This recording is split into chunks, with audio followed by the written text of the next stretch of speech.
GrowingDeer.tv is brought to you by Bass Pro Shops, also by Reconics, Trophy Rock, Eagle Seed, Nikon, Winchester, Scent Master, Dead Downwind, Antler Dirt, LACROSSE Footwear, Whitetail Properties, Bloodsport Arrows, Outdoor Edge Knife, Flatwood Natives, Morel Targets, Caldwell, Hooks Custom Calls, Montana Decoy, Prime Bows, G5 Broadheads, and Redneck Hunting Blinds.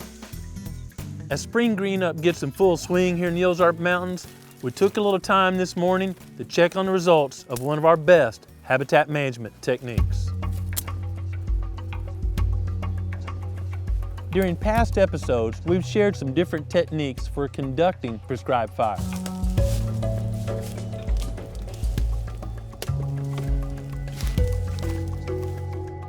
This is an area that was once covered primarily by eastern red cedar. You know, it's a very invasive species that will take over old cattle pastures or fields that aren't maintained. There's a few hardwood trees in it also. We came in by hand years ago, chainsaws, and cut all the cedars. Just fell them, let them dry, and then had a big prescribed fire.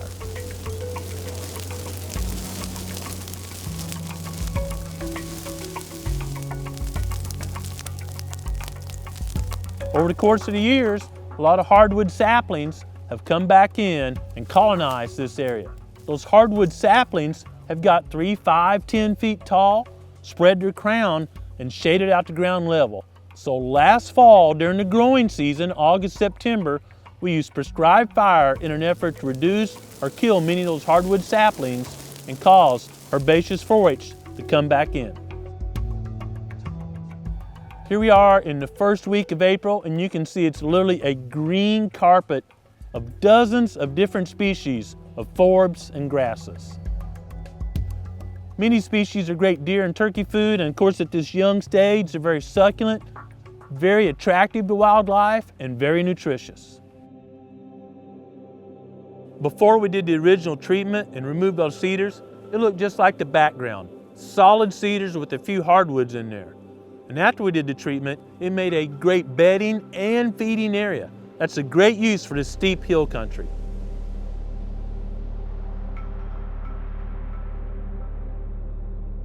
A growing season fire does a much better job at controlling these hardwood saplings than a non-growing season or a winter fire.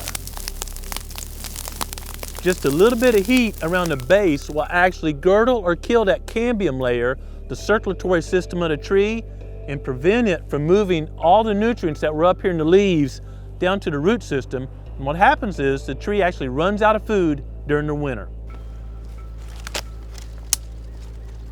I get great satisfaction out walking out of areas where we've had a growing season fire and breaking these saplings and noticing there's no green in there, they're dry and brittle. This is top killed. There may have been enough energy in the root system for it to sprout back at the bottom, but now we're dealing with something a couple inches tall versus 6 feet tall. It's not shading out the ground, and actually those young new growth is fairly nutritious for deer and other critters. A growing season fire was obviously a great treatment for this area. It achieved our objective of taking out most of hardwood saplings and caused a lot of new food and cover to grow. Now, this cover will grow rapidly during the spring. It'll be this tall by fawning season. Perfect height to cover fawns. Remember, this up here isn't doing anything to cover a newborn fawn down low. It'll also be great bugging areas for turkeys. We've took an area that was about to go to low quality habitat and made great quality habitat. Love that sound. This one obviously is green. Here's one it missed. You can see the buds coming out on it. But right next to it, this bigger one, got zapped. So you're not gonna get 100%, get most of them. As we walked through some of these south and west facing slopes that we burned last growing season, I was thrilled. There's literally tons of native grass and forbs germinating throughout the area. Lots of quality food, great quality habitat, and certainly a reduction in tick habitat. A few years ago, after another growing season fire, the state botanist and I walked through the area and actually identified 176 different species of grasses and native forbs. That's a food plot that can't compare. There's something new coming up throughout the year that deer and other critters like to eat, and that is highly nutritious. One of the best ways to learn is by comparing or having a control, as scientists would say. So we're in an area that's been treated similar to the area we just showed you, except this area has not been burned for 3 years. Right off the bat, when you're just looking around at the ground behind me, you don't see near as much green, and what green you see is pretty much limited to grasses. Very few forbs have germinated this spring in this area. This is a hawthorn tree, big spikes on there, and a wild cherry, and this, of course, is a winged elm. You can see the wings going off the side, and they're all very pliable. They're not snapping. They're obviously alive and doing well. We plan on burning this unit this summer, a growing season fire.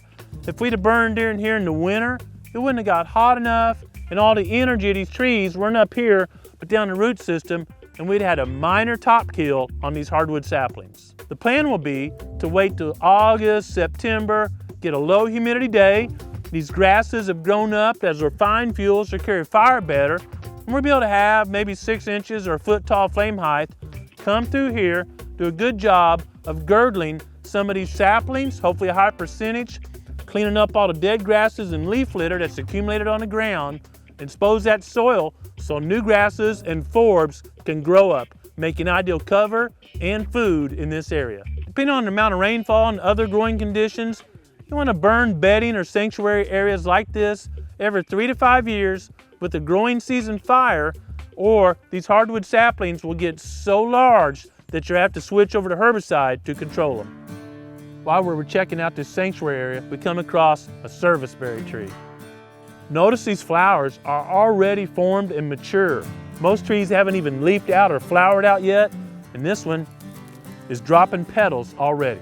The reason the settlers called this serviceberry because those way up in the Appalachian Mountains, when people would die during the winter and the ground is frozen, they couldn't dig a grave, they'd literally store the body in a cellar or something, and about the time these would come out, they'd know the ground was thawed, and this would be the first flowers of the spring to develop.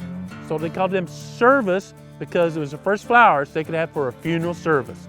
Serviceberry tree. Just a little bit of American history along with your wildlife management. It won't be long until the temperatures are warm enough and we can start establishing food plots. Getting a lot of questions right now about what to do with the standing beans or even the winter food plot that's growing.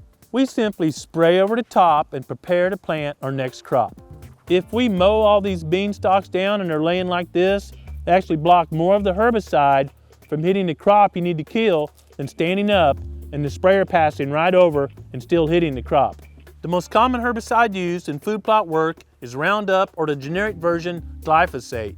And the air temperature needs to be 60 degrees or higher for glyphosate to be really effective. You certainly don't want to mow the crop you're trying to kill. Most food plot farmers use Roundup or the generic glyphosate, and it's a surface contact killer. The growing leaf surface area is what it needs to come in contact with to kill the plant. And if you mow it off and there's just little stems sticking up, there's so little surface area, you won't get much of a kill. So the best solution, and saves more trips across the field, simply drive across here, spray at one time, and prepare to plant. For those food plots that had standing corn, you just about have to mow it down because it's too tall for the sprayer booms to move across there and make good contact with the weeds growing beneath it. The weed is still actively growing, some deer are foraging on it, and it's pulling nutrients up, so I'm not in a big hurry. But I don't want to get in 3 foot tall and making seed heads because by that time I've missed critical early planting season and I've got so much plant material on the ground, it's going to be hard to get seed to soil contact.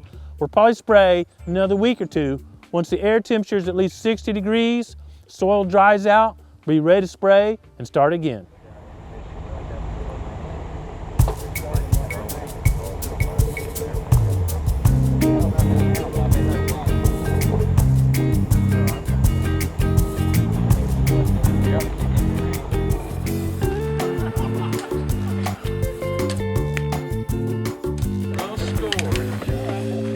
Each year we allow about 100 people to come to the proving grounds and try to tell them everything we know about improving the habitat and being successful hunters. You keep growing beans in the same field year after year. Absolutely. We limit attendance to 100 people because this is a hands-on event. We're out in the field looking, doing, and actually showing you exactly how we manage and hunt the proving grounds. And we're just a little, got a chance to be in a little bit more of a head fire right here. And you can see how see the difference already? In addition, great companies like Winchester, Redneck Blinds, Trophy Rock, Flatwood Natives, G5 Broadheads, Prime Bows, and many others will be here to give you tips how to use their great gear and offer huge discounts right before hunting season. Okay, so first off, we're going to draw for a pair of Arrowhead LACROSSE boots. This is exactly what Final night of the event, we all go up to Bass Pro's World Headquarters in Springfield, Missouri, and everyone gets a VIP shopping card. 3 again, 1, 2, 3. The fee is $200 before June and $250 afterwards, so sign up soon, save some money to go shopping with us at Bass Pro. I hope you have a chance to get outside this week and turkey hunt or work on some habitat improvement projects, but most importantly, take time to enjoy creation and listen to what the Creator is saying to you. Thanks for watching GrowingDeer.tv.